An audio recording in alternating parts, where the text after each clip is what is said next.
welcome to the Combinations podcast, the podcast from North Staffordshire Combined NHS Trust.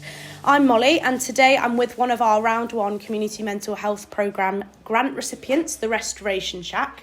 We're actually sat right now in the Restoration Shack, which is really exciting. So any background noise of sanding or whistling or chatting is just the guys and girls working in the room next door. So we're going to go around the table and everybody's going to introduce themselves and a bit about their role here and what they do. So after you. Hi, my name's Linda. I'm the founder and also the director here at Restoration Shack. I set this up in 2016, ran it as a community project for 3 years just to ensure that the concept worked. And I knew it would, and it worked very well. So that's me. Hello, I'm Amy. I'm a team worker here at the Restoration Shack. So I initially came in as a volunteer, and I'm now a member of the team. Hello, I'm Rachel Wooliscroft. I work for Combined Health, and I am an Community Engagement Co-ordinator for the Trust. Great. So, Linda, as you're the director, would you be able to provide us a little bit of background? I know you started to talk about a bit of background for the charity and a bit about why we're here, but could we get a little idea of your vision for the place and how it's going at the minute? So we're a charity that provides activities for people to learn new skills, really, and to help build confidence. We generally upcycle furniture, we restore and repurpose wooden furniture, and we find good quality gems and we bring them back to life. So that's what we actually do. A bit of background is that in 2016, as I said, I used to work for an organisation that supported vulnerable adults, and it was great whilst we supported them, but what we didn't do very well was the bit in the middle where people hadn't got things to do. So they would get back into old habits, or they would become very, very lonely and isolated. So my idea was about doing something during the day that's meaningful, where people learn and can flourish. And so Restoration Shack was born. And here we are today. And how's it been going since 2016? Oh, it's been going really well. We've moved premises. We actually outgrew our new premises, our free premises, and we got this about 18 months ago. When we got the building, we had to refurbish it. It was quite derelict and a bit of an eyesore. So we spent quite a lot of time just making it a good quality building where people could thrive, really. And for people listening, how can they find you? Whereabouts are we in Stoke-on-Trent? We're in Feggays Road, and you can't miss the sign. We're just up from the hub, we work very closely with. And so, you just pop along and we invite anybody in for cups of tea. And biscuits, as we found out today. Absolutely. It's been a very warm welcome. And just in terms of the volunteers and the team members that you get here, what are the benefits for those individuals who actually come and get involved? Each time we have conversations with people, one of the things that constantly comes up is about isolation, loneliness, lost confidence. And we've only heard recently about the 2.5 million people who have got mental health issues. So how do people get involved and the benefits? Yeah. We like to build community. It is about building skills, generating skills as we learn to upcycle furniture, repurpose furniture. But it's also about building community together. Yeah. It's being involved with other people who are on a similar journey. And it's that's the important and the key to all of this. People are just a couple of steps ahead of each other, so we support one another. And the mentoring you were talking about earlier as well, and coaching and that type of thing. Very important to us, peer mentoring. People who are going through the programme, who've got some learned experience, and just can come alongside people so people don't feel... It can be quite daunting, can't it, as people come to something new. So people just encourage and journey with folk as they come in. So it's just about support. So mentoring is very important to this programme. Okay, so we've heard a little bit about the background for the charity, and we've heard a little bit about how people can get involved. We've got Amy with us today, who's a volunteer and a team member at the Restoration Shack. So, Amy, is it okay if we have a little chat about how you came to find the Restoration Shack and what you've been doing here? Yeah, absolutely. So I heard about the Restoration Shack initially through another team member here. So I'd mentioned I was struggling to get out and about. I'd kind of become pretty isolated. And they mentioned that they were coming to the Restoration Shack, and that led me to look on Facebook and get some contact details. So I initially texted Linda to see if I could come down and see her. But then after I'd made that initial contact, it took me about 3 weeks to even find the motivation, to be honest, to get out of the house, because I'd got myself into such a rut where I just had that much anxiety had built up over, from off the back of lockdown, really during lockdown. And I'd just isolated myself so much, like even going out of the house became a massive issue. So after about 3 weeks, I don't know whether my husband did this on purpose, but we just happened to be driving past, and he was like, why don't we just nip in there and have a look? So, and I think that worked for me, where I didn't kind of have like a set time to come in, otherwise I'd just come up with so many excuses. So I came in, and it was such a relief. It was just, I came in that day, and Linda showed me around, told me what it was all about, had a cup of tea, had a chat. Did you have any biscuits? We definitely had biscuits, so we never stopped having biscuits.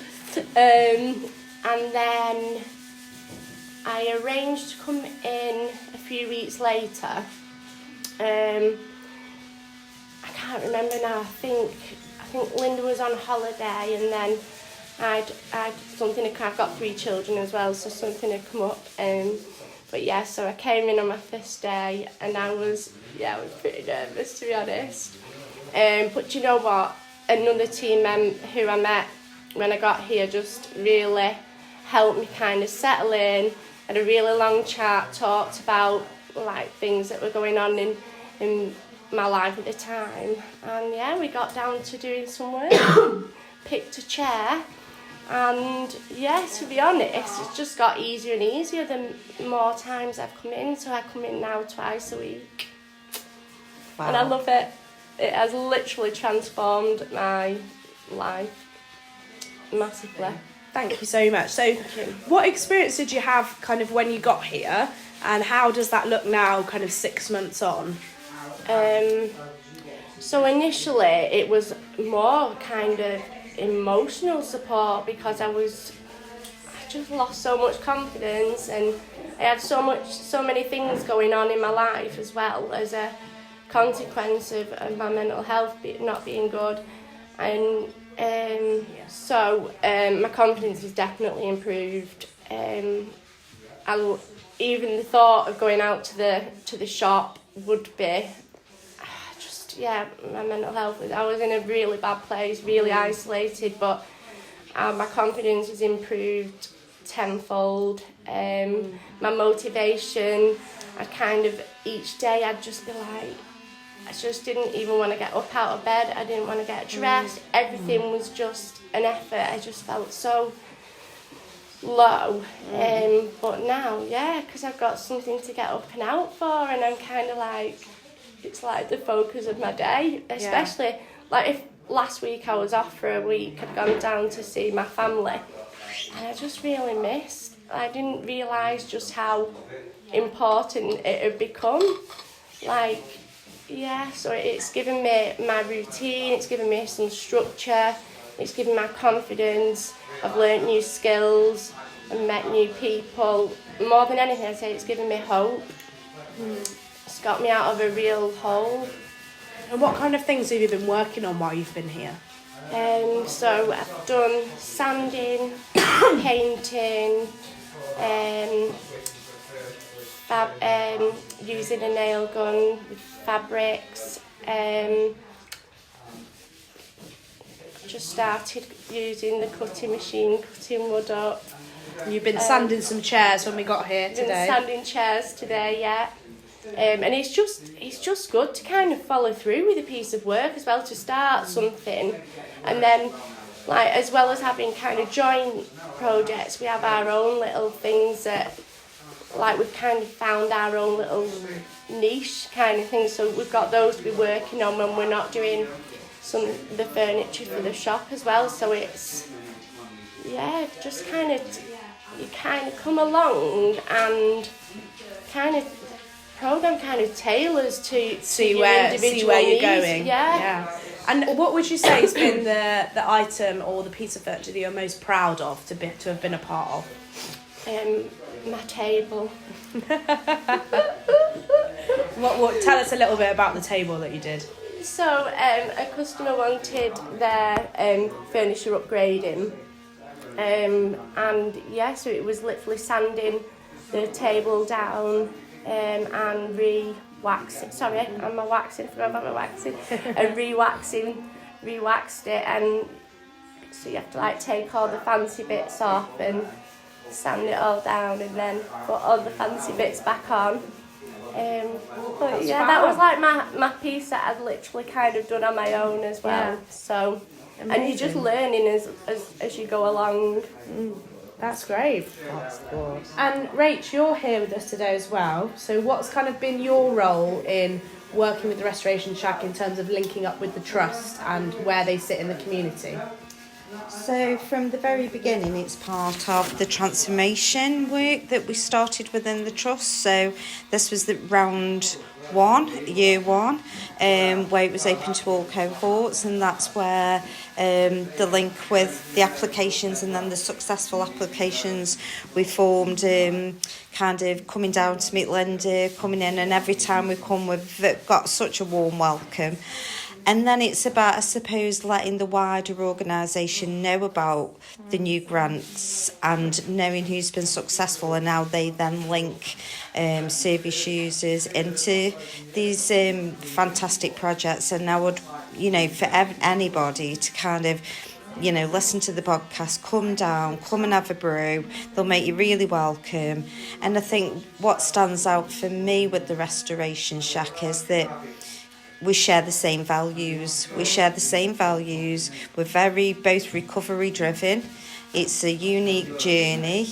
We flex and adapt to needs. We're looking after similar people. Yeah, as well. very much so. And I think there's a lot of alignment really there that we share within that. And I think the big thing for me as well is the peer mentors, which both Linda and Combined, we're very passionate about. It's that lived experience, standing with somebody, working on that journey with them, supporting them, and it's just a fabulous opportunity for people to get involved in.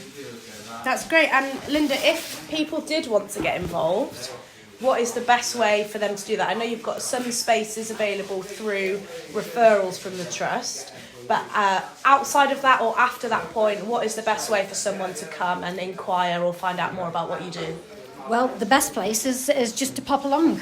We open the doors, we give you a brew, and just come and have a look.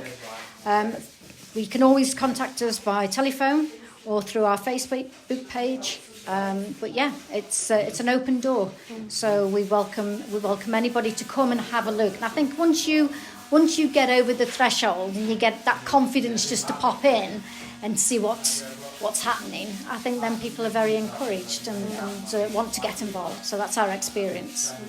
That's great. Is there anything else anyone would like to add? Or are we happy? Happy? Happy. Cool. Good. Well, thank you all so much. We really appreciate it. It's been lovely to meet you all. And yeah, that's the end of the podcast.